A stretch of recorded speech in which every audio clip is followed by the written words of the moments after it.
Usually, I like to wait for the hot tag.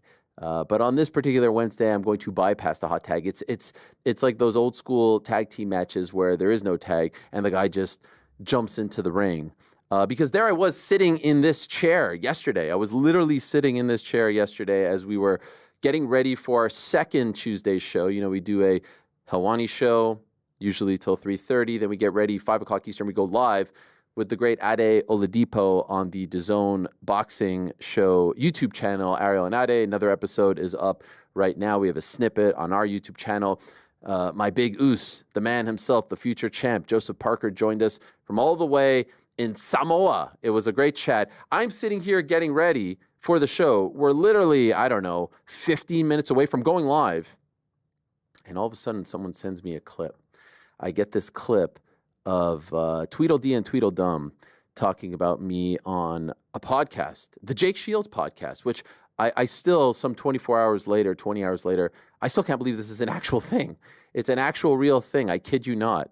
And it's Jake Shields and UFC welterweight champion Belal Muhammad talking about a whole host of fascinating topics that I'm sure there are a ton of people want to hear their take on said topics. But one of the topics is me,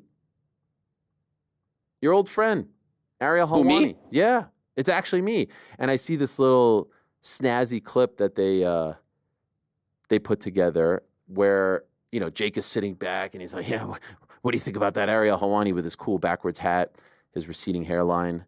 And Belal continues to spew the lies that he has spewed about me for almost a decade now. A, that I've never asked him to be on the show, debunked multiple times. B, that I don't want him on the show, debunked multiple times. C, that I don't want people who are associated with him on my show, debunked multiple times. Juliana Pena is like a freaking mainstay on the program. She's one of his good friends. Jared Gordon, I think, is his actual best friend. CM Punk, to name a few. And D, that I never put him over. And that, of course, has been debunked several times. And I sat there and I'm listening to this and I'm just seeing the hatred and the venom and the bigotry and the anti-Semitism just like oozing out of their veins. And I'm like, these fucking guys again with this shit. And then I try to listen, you know, I get Rick's voice here and I get GC's voice here and I get Jordan's voice here, and they're like, just let it be, don't take the bait. And I can't help myself. I say I want to be High Road Helwani, but then Petty Wani comes out, Heel Wani comes out, and I just can't help myself. So I kept it very simple, and I just said, yeah, that's not true, and you know it's not true, but keep spewing your lies, something to that effect. And then I just go on, and I have a show. I have a show to host. I have to go put the phone down, and I need to go host this show. Well, in the midst of hosting the show, there's Jake Shields, my old friend, the Strikeforce King, saying, oh, post the DMs, post the receipts, moving the goalpost, this, that, and the other. I didn't even have to do any work. It was a beautiful thing. I didn't even have to do any work because I got people like No Context out there and Andrew Feldman out there, all kinds of allies out there who just have all the receipts ready. They have everything. I don't deserve any of the credit here. They had it all prepared, like within minutes. It's unbelievable. So I just, you know, respond. All right, you want some actual proof of me publicly telling Belal that he is welcome on the show, wanting him on the show? You want some actual proof of me putting him over, saying that he's getting screwed by the UFC, that he deserved the title shot before Colby Covington against Leon? Oh, I feel bad for you right now. I feel bad for the audience because I have to go over this again. But the thing is, when people lie and they lie with such conviction and such confidence, you have to continue to shut it down. This is the same as people who deny that the Holocaust ever happened. Because if you don't stop them in their tracks, if you don't refute all the nonsense, they'll just keep running with it to the point where other people will start to believe in it. So every time they do this, I have to refute it. I have to defend myself. I have to remind them that you've been invited, you've been bigged up, you've been invited both publicly multiple times and privately. Your manager doesn't let you come on and on and on. It goes, you guys know the story by now. And that wasn't good enough for old Jake. That wasn't good. He wanted the private messages. He wanted them, the investigative journalist that he is. And so I just typed in Belal's name and I looked for the oldest message that I could find all the way down. And I found one from 2016 of me asking his manager to have Belal on the show before UFC 205. He fought at UFC 205 against Vicente Luque. And I don't usually like to do this sort of thing. I know in the past we've had to do it, but I did it because I wanted to prove that this is bullshit. Oh, you only do it. That's not a real invitation. Excuse me, like a public, you're welcome anytime. I'd love to have you. Let's bury the hatchet. Let's talk this and that. That's not good enough. All right, here's me trying. And by the way, again, like I said, spoiler, it never happened. He's never come on. He's never wanted to come on. He doesn't want to come on because he doesn't like me, and I'll leave it at that.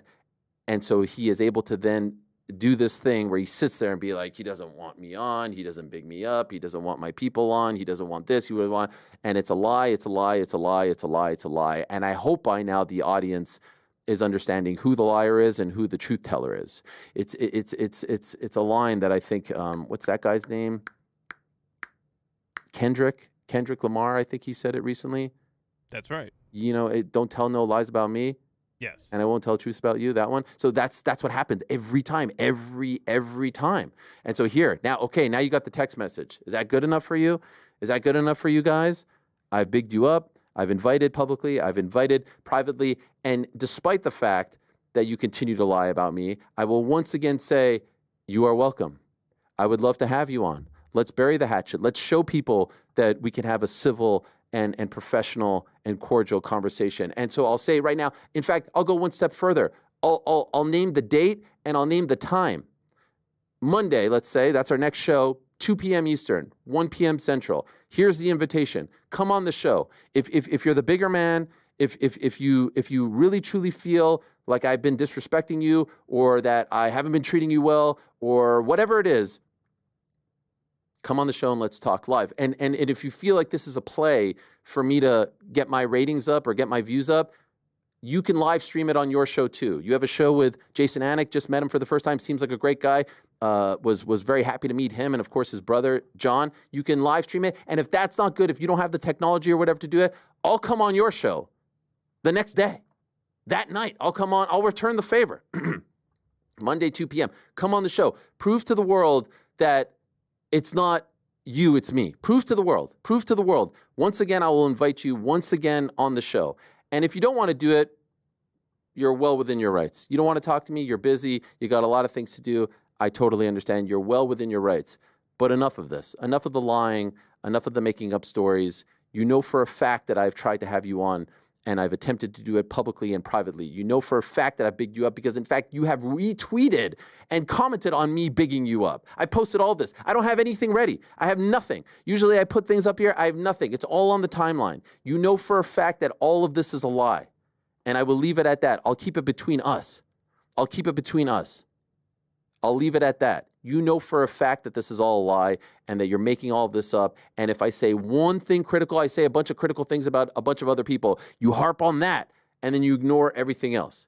You're the welterweight champion. I just said a couple of days ago, the Shavkat fight is not the one-sided beatdown that everyone thinks it is. It's a 50-50 fight. I've called you an incredible fighter. I said that you were getting screwed, that you earned the title shot, that you won fair and square, all that stuff and more. Oh, but he mentioned the time zone. Come on. Are you that sensitive? Are you that sensitive? And so we'll leave it at that. You think that I don't want you on for whatever reason, you want to spin this narrative, these lies, come on the show Monday at 2 p.m. Eastern, 1 p.m. Central, and you can live stream it on your show as well. And if you don't want that, I'll come on your show. And if you don't want to come on, that's totally fine, but stop with the lies. Now, as for Jake Shields, as for my old friend Jake Shields, it's a bit of a different story because Jake is a different kind of cat. We know what Jake is doing. We know what he's all about. And so as far as Jake is concerned, I will just say, I hope by now you realized that everything you said about me on that show was an absolute lie and that you're making shit up. And you have a podcast, and apparently there are people that listen to this podcast, and good on you. You're finding something to do post-fighting. But here's a bit of advice. Someone who's been, doing this for a long time, doing this, talking into a microphone, hosting shows for a long time, because now you're in the media space. I saw that you invited me on your show. So, you're trying to do that game. I just invited Belal. You invited me. Great, fair play. Well done. Shoot your shot. I get it. A word to the wise, Jake, a word to the wise. If you are trying to get guests on your show, do me a favor. Do me a favor. For your own sake, try to spell their name correctly. Just do that. Just try to spell their name correctly, because I saw a multitude of spellings of Ariel. It's not Arial. That's a font on Microsoft Word. Look up Microsoft Word. I know you never used it before. It's a thing. You type things into it. That's a font. It's not Areal. I have no idea where that one comes from. It's Ariel. Ariel. You've spelled my name multiple times as you were trying to invite me on the show. And so this is the RSVP. I respectfully decline the invitation. I respectfully decline. If I would like to sit in a room across the table from someone who has the social skills of a drug addict on a 3-day bender, I could just go downtown and check out the local crack house. I could do that. I could do that, Jake, and just hang out with those people. I don't want to be in a room with you. I don't want to be in a room with someone who spews the nonsense and the bigotry that you spew. But if you do want to invite me next time, do me a favor. It's Ariel, which is Hebrew for Ariel, which is Hebrew for lion, Ariel, God. Lion of God, Ariel, which is Hebrew, which is the language that the chosen people speak in the great state of Israel. You fucking bigot. Learn it, learn about it, learn how to spell, and leave me the fuck alone. All right? Once and for all, I've had enough of your shit. And stop telling people that you don't watch my shit. You follow me. I expose that. I'm tired of you and all the nonsense that you spew. I went on your Twitter page yesterday, and I said earlier that there's no way that Jake Shields writes this stuff. I'm here to take that back. I apologize. You 1000% write that stuff, because I can't imagine anyone being that dumb other than you writing the shit that you spew. And I know you're going to bring up my uncle, and you're going to talk about my family, and you're going to talk about Israel, and you're going to say, oh, they kill kids over there. We know exactly who you are. You're a washed up has-been fighter who is content farming on Twitter and getting paid, and that's the only way that you can get paid these days. So good on you. God bless. Leave my name out of it, out of your mouth. And if you do want to use my name, it's Ariel, Lion of God. Get it right, jabroni. All right, now we're done.